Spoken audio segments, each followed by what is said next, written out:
ಬಹಳಷ್ಟು ಜನ ಮುಸಲ್ಮಾನರು ನಾನು ದಾವಣಗೆರೆ ದಕ್ಷಿಣದಲ್ಲಿ ಮಾತಾಡಿಸಿದಾಗ ಅವ್ರು ಹೇಳೋದು, ನಮಗೆ ಟಿಕೆಟ್ ತರೋದಕ್ಕೆ ನಮ್ಮ ಸಮುದಾಯದ ನಾಯಕರಿಗೆ ಆಗ್ಲಿಲ್ಲ, ಅದ್ ಯಾವ ಮುಖ ತಗೊಂಡ್ ಬಂದ್ಬಿಟ್ರು ಅವ್ರು ನಮ್ಮ ಹತ್ರ ಓಟ್ ಕೇಳೋದಕ್ಕೆ, ನಾವು ಅವ್ರ ಜೊತೆ ನಿಂತ್ಕೊಂಡಿಲ್ಲ, ನಾವು ಸ್ಪಷ್ಟ ಸಂದೇಶ ಕೊಟ್ಟಿದೀವಿ, ಈ ಬಾರಿ ಜಸ್ಟ್ ಎಚ್ಚರಿಕೆ, ಮುಂದಿನ ಬಾರಿ ಪಾಠ ಕಲಿಸ್ಬಿಡ್ತೀವಿ, 28ಕ್ಕೆ ನಾವು ಸುಮ್ ಕೂರಲ್ಲ ಅಂತಾರೆ.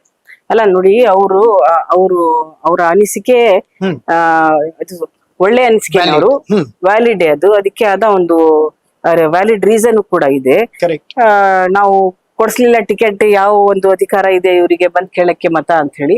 ನಾವು ಅಲ್ಲಿ ಬರೋಕ್ಕಿಂತ ಮುಂಚೆ ನಾವು ಮುಖ್ಯಮಂತ್ರಿ ಹತ್ರ, ನಮ್ಮ ಹೈಕಮಾಂಡ್ ಹತ್ರ, ಈ ಚುನಾವಣೆಗೆ ನೀವು ಹೇಗೋ ನಮ್ಮ ಅಲ್ಪಸಂಖ್ಯಾತರಿಗೆ ವಂಚನೆ ಮಾಡಿದ್ರಿ, ಮುಂದಿನ ಚುನಾವಣೆಗಳೇ ಆದ್ರೂ ಅಲ್ಪಸಂಖ್ಯಾತರಿಗೆ ಕೊಡಬೇಕು ಅಂತ ಒಂದು ಮಾತು ಕೂಡ ಅವ್ರ ಕಿವಿ ಮಾತನ್ನು ಹಾಕಿದ್ವಿ ನಾವು.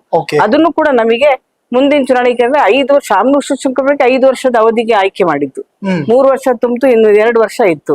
ಆ 2 ವರ್ಷದ ಅವಧಿಗಾದ್ರೂ ಅವರಿಗೆ ಒಂದು 5 ವರ್ಷ ಪೂರ್ಸಂಗ ಆಗತ್ತೆ, ಮುಂದೆ ಅವಕಾಶ ಕೊಡೋಣ ನಾವು ಅಂತಾನು ಕೂಡ ಹೈಕಮಾಂಡ್ ಅಲ್ಲಿ ಚರ್ಚೆ ನಡೀತಾ ಇದೆ. ಅದನ್ನ ಅವ್ರು ಹೇಳಿದ್ದಕ್ಕೆ ನಾವು ಒಂದು ಮುಂದೆ ಹೆಜ್ಜೆ ನಾವು ಹೋಗಿ ಅಲ್ಲಿ, ಬಟ್ ನಮಗೂ ಕೂಡ ಬಹಳ ಕಷ್ಟ ಆಯ್ತು, ಅಲ್ಲಿ ನಮ್ ಜನರಿಗೆ ಉತ್ತರ ಕೊಡೋದು ಕಷ್ಟ ಆಯ್ತು. ವಿಶೇಷವಾಗಿ ಯುವಕರು, ಯಾಕಂದ್ರೆ ಯಾವ್ದೇ ಇರ್ಲಿ ತಮ್ಮನ ಪ್ರತಿನಿಧಿಯವರು ಇರ್ಬೇಕು ಅಂತ ಆಸೆ ಪಡೋರು. ಹಾಗಾಗಿ ಕೊನೆಗೆ ನಮ್ಮ ಸರ್ಕಾರ, ಸಿದ್ದರಾಮಯ್ಯ ಅವರು, ಮತ್ತೆ ಮುಖ್ಯಮಂತ್ರಿ ಆದ ಸಿದ್ದರಾಮಯ್ಯ ಅವರು, ಉಪಮುಖ್ಯಮಂತ್ರಿ ಡಿ ಕೆ ಶಿವಕುಮಾರ್ ಅವರು, ನಮ್ಮ ಸರ್ಕಾರದ ನಮ್ಮ ವಿಶೇಷವಾಗಿ ಅಲ್ಪಸಂಖ್ಯಾತರಿಗೆ ಒಂದು ಕೊಟ್ಟಿರ್ತಕ್ಕಂಥ ಬಜೆಟಿನ ಗಾತ್ರ, ಕಾರ್ಯಕ್ರಮಗಳು, ಇದನ್ನೆಲ್ಲ ನಾವು ಎಳೆಯಾಗಿ ಹೇಳಿದಾಗ ಎಲ್ಲರೂ ಕೂಡ ನಮ್ ಜೊತೆಗೆ ಬಂದ್ರು, ನಮಗೆ ಸ್ವಾಗತವನ್ನು ಮಾಡಿದ್ರು, ಪ್ರತಿ ಒಂದು ವಾರ್ಡರ್ ಕರ್ಕೊಂಡು ಹೋದ್ರು, ಬಹಳ ದೊಡ್ಡ ಒಂದು ರ್ಯಾಲಿಯನ್ನು ಮಾಡಿದ್ರು.